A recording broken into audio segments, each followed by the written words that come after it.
गोड्डा में police encounter में सूर्या हांसदा मारा गया। पुलिस ने एनकाउंटर पर सूर्या के परिजन और बीजेपी सवाल उठा रही है। एनकाउंटर का फर्जी बताते हुए इसे राजनीतिक हत्या करार दे रही है। रिपोर्ट देखिए।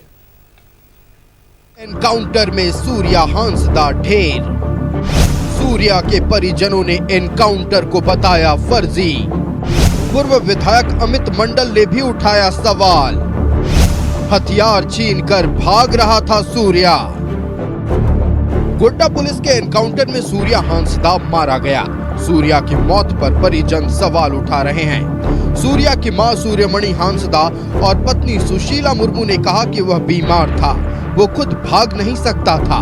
पुलिस ने उसकी हत्या की है। हमको कौन बताएगा? ऐसा मीडिया पत्रकार किया है ना, वहाँ से हमको पता चला कि ऐसा ऐसा हुआ। तो कल वो वेलोर गया था बेटा इलाज कराने के लिए, वहाँ से आया आपका देवर होते हुए रोहनपुर थाना अंतर्गत नौडी गांव है, वहाँ दीदी रहती है, वहाँ चले गए। रोहनपुर से आगे इधर है जगह दीदी रहती है, वहाँ था। वहाँ जा कल और दोस्तों मोटरसाइकिल से गया, उसको जैसे उठाए वहाँ से हमको कॉल किया कि नहीं उसी ऐसा बात था खाली। यहाँ मीडिया वाला को बुला के हम जगह बजे थी रात में गया बाबू, अभी तक क्या कौन चीज क्या नहीं क्या इनकाउंटर का गया ना क्या लाश वहाँ देखने तक नहीं दिया पुलिस, लाश देखने तक नहीं दिया। नहीं दिखा हमको मतलब 7 बजे हमको कॉल आया था कि मतलब वो अरेस्ट हो गया है। तो तुरंत हम घर में पूछे तो मम्मी बोला कि हाँ इसी को मतलब ले गया, तो हमको यकीन नहीं था। इसके बाद हम मीडिया वाला को फोन करके मतलब बोले कि मतलब डकेता पहुंचिए, और हम ऊर्जानगर में थे तो मेरे पास नहीं पहुंचा था। डकेता में ही माँ से इंटरव्यू लिया गया था। पुलिस ऐसा कह रही है कि उन्होंने पुलिस पर गोली चलाई है। नहीं वो उस हालत में नहीं थे सूर्या हांसदा। काहे कि मतलब वो जब 3 बजे हम लोग का बात हुआ था, वो बोला कि मतलब मेरा तबीयत बहुत खराब है, तो हम उसके पास पहुंचने चाहते थे, तो बोला कि मतलब हम आपको बताएंगे। इसके बाद वो मोबाइल ऑफ किए थे, वो पुलिस के साथ में भागने की स्थिति। सूर्या हांसदा की मौत पर उसके वकील ने भी सवाल उठाया है। वकील ने कहा कि सभी केस में वो बरी हो चुके थे, सिर्फ 2 केस में फैसला बाकी था। ये राजनीतिक हत्या है।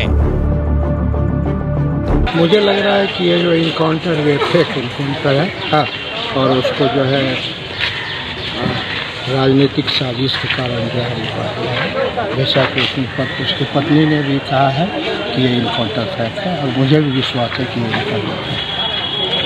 तो कितने दिनों से आप उनका कोर्ट केस देख रहे थे? हम शुरू से उनका केस देख रहे हैं। उन पर क्या क्या आरोप लगा हुआ है पहले? उन पे जितने भी आरोप पूर्व में लगाए गए थे, लगभग सभी केस में वो बरी हो चुके हैं, और वर्तमान में जो है 2 केस में उन पर जो है मतलब जो है वांछित बताया गया था, जो कि अभी जो है अनुसंधान की प्रक्रिया उसमें चल रही है।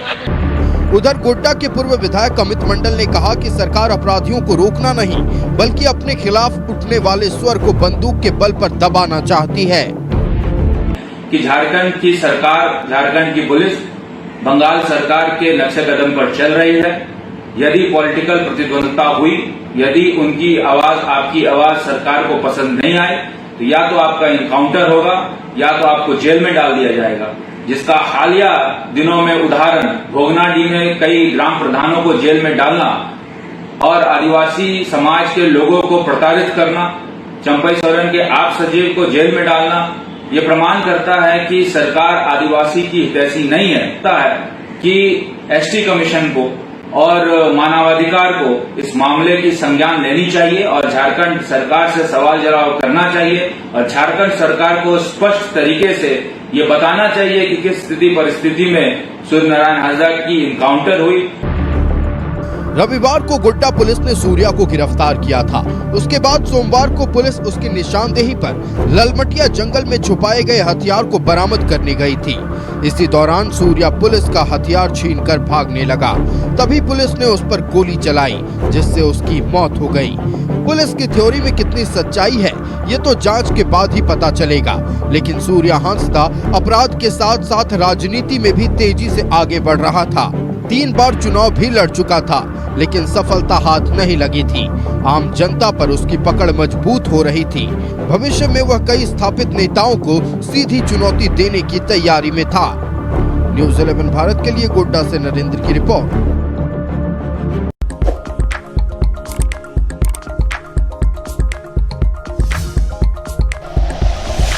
Like and share videos, subscribe करें हमारा चैनल और प्रेस करें बेल आइकॉन। News 11 भारत, सच है तो दिखेगा।